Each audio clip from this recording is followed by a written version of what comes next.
last week we had a question about adding a texture to a shape, and I showed you how to do that one way by adding in a fill. But we can also add textures to shape like I did with this heart. I added a photo of two of our grandchildren who happen to be cousins, double cousins. And so I was able to copy part of the picture into the text and part into the heart. And some people call this maybe knockout design or slice. It's pretty simple to do and make the cut. So I thought I would just show you how I did that. There's actually a tutorial at MTC2. It's a printable tutorial step by step on how to do this and print and cut it. But I'll just show you the simple technique for bringing in a picture and then adding a shape or cutting a shape out of it. So I'll go to Pixel Trace to find the picture. And there's my picture. So I'm going to bring this picture in at 255 and texturize path, apply changes, and import. So you see I have the picture of these cute little kids here. And then I'm going to add a heart from Basic Shapes, so I'll just type HE. And I'll pick this generic heart because it's fatter, and this is the same heart we used last week. And I think I'll go to contrast to green screen, just so you can see what I'm doing. Now if I hold the D key, I can see the photo while I resize this heart. I want to make sure the heart does not hang over the edge of the photo or this won't work. And so I can adjust the size of the heart as long as it stays within the confines of the picture. So I'm going to make the heart as big as I can to get as much of the picture as I can and still keep it within the boundaries of the photo. So again, we're going to crop this photo, and before I do that, I'm going to make a copy by Control, Shift, and drag because I want to use that as a frame later. So what I want to do next is move this picture to the top. We can go back to the contrast here. With the heart behind the picture and selecting the picture, I simply click on Boolean Join. Now, I click on Join, just Join, bottoms where the two arrows are pointing at each other. So it looks like I ruined my picture, but I didn't, because I can go over here to Layer, which is sixth icon from the left, and what I got now is that picture added to the heart. Now I can do the same thing with text. I can go to my text and fonts, and I believe in that tutorial I used a Baby Cruffy font, just a free font.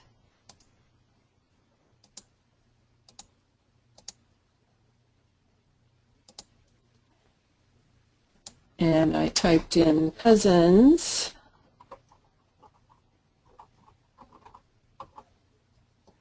And accept.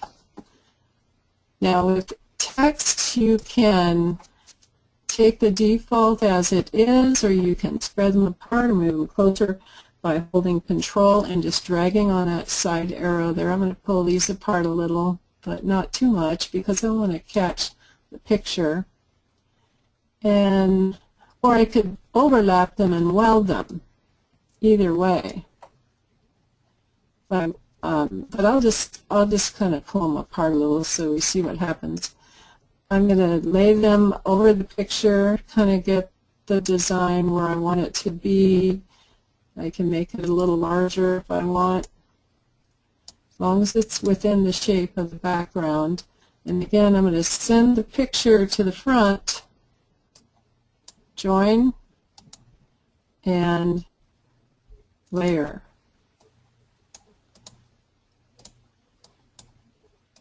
So now I have my text here, and I have a picture.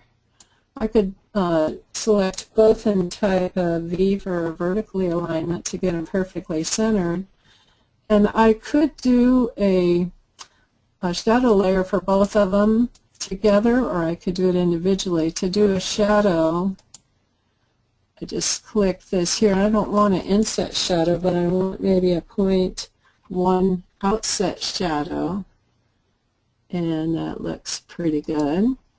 And then I can do the same here, shadow. And then I could change that shadow. Maybe I want to change it to red. Change that one to red too. Didn't need to do that.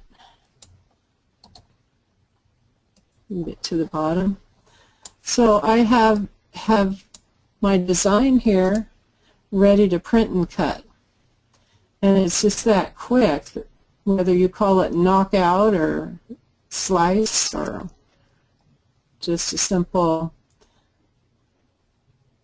texture.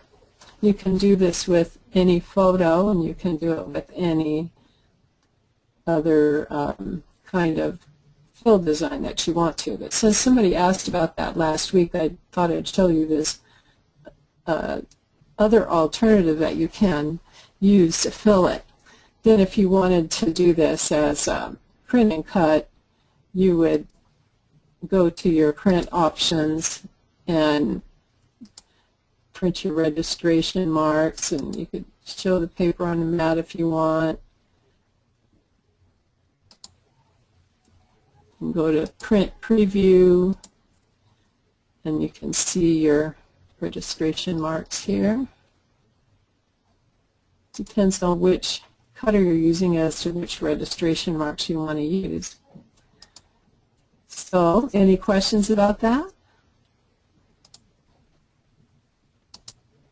No questions on that one.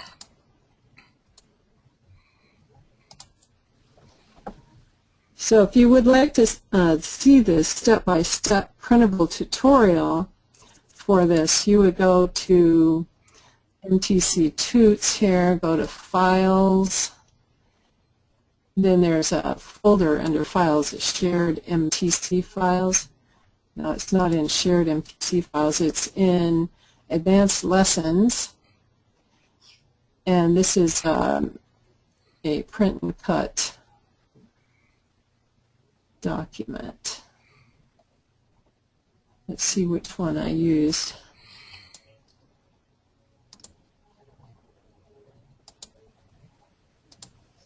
I find my cousin's folder here. It's lesson 9. Okay, so here's 9. Import images to print and cut. So to get that, you would just either just click it to download it and then save it to your computer, or you can right-click and save as, save it, target as, or save link as.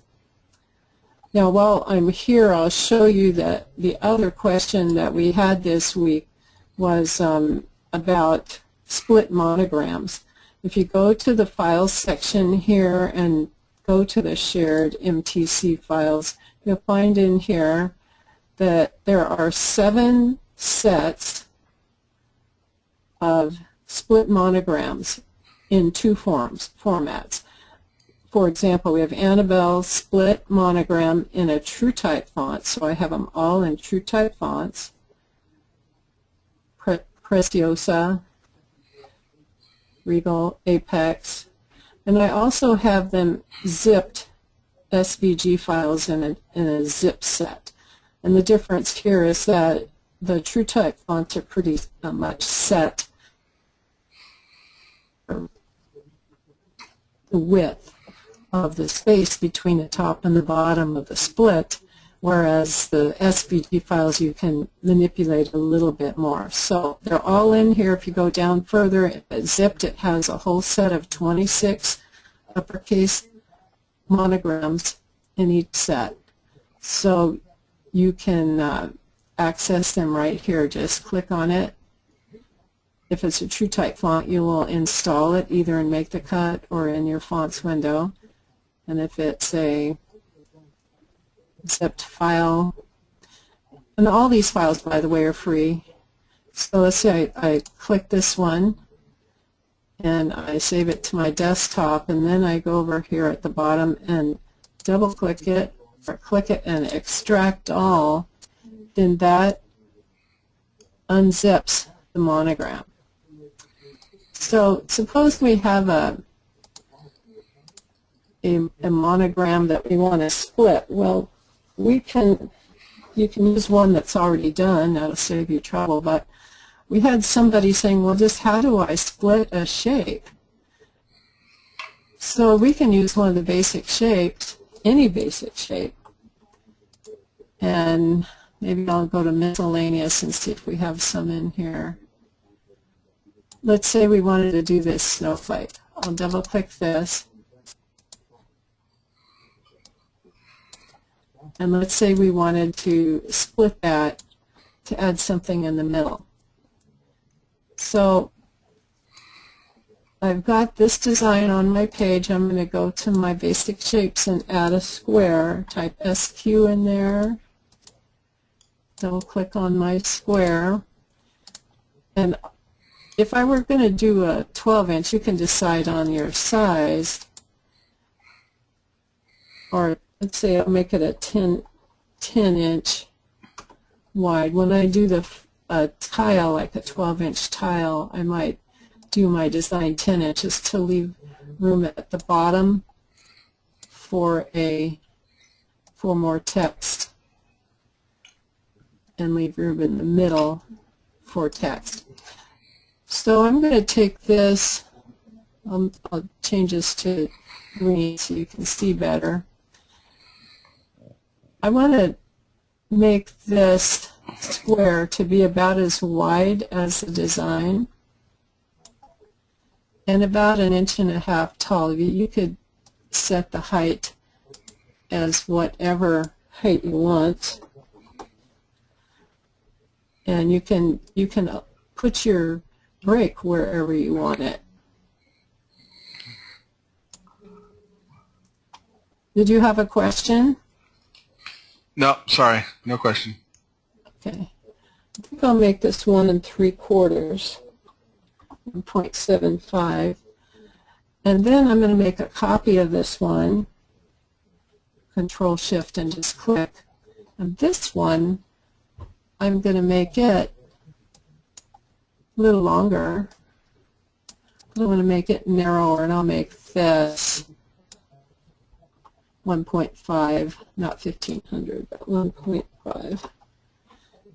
And then stack these with an S.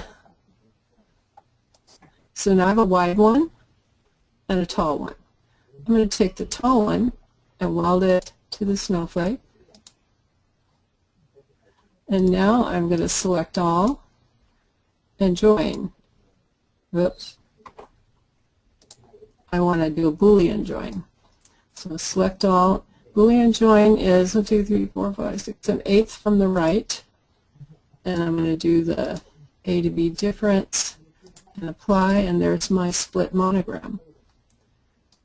So I did an anchor for somebody this week, or island. You can do whatever shape that you like to do using this technique. So do you have any questions on that? No questions on that one. I'll show you the Regal split just so you can see what it looks like split. Some people sell these, but you don't have to buy it because it's free. I'll type R, Q, R, the Regal split monogram. And let's say we'll do we'll do capital W for Brian Williams. Right? But I don't want the bold, so we'll do that again. Make sure you don't have bold on.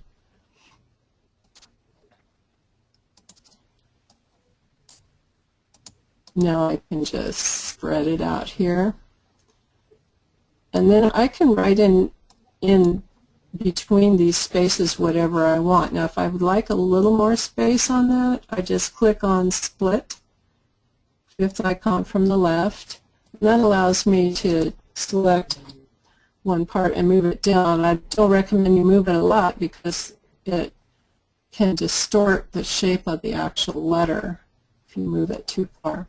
And then the font that I usually use with this Regal to write in there is, maybe I could use Cooper Black because it's a nice thick font. When you're working with a big piece of vinyl, you don't want to get it too skinny to make it harder to work with, at least not until you're better at it. Maybe this Clarendon Black would work too. We'll try that. And we'll type in all caps. And accept. And we can bring it in here. Now you could slightly overlap it with the top and the bottom to weld it to your little bar there. If you wanted to do it all in one piece, I prefer to not have a bunch of little pieces. Or, I'll undo that, you can just make it slightly smaller than the opening and then cut it out that way. And then sometimes I type a date at the bottom. So this again is a technique that you can use to make special gifts for people. These seem to be really popular right now. So use your imagination, creativity, and come up with different media to put this on. I've put these on 12-inch ceramic tiles. I put them on 7.5-inch glass cutting plates from the dollar store. I've put them on the charger plates. You can kind of put them on any kind of gift that you would like to have.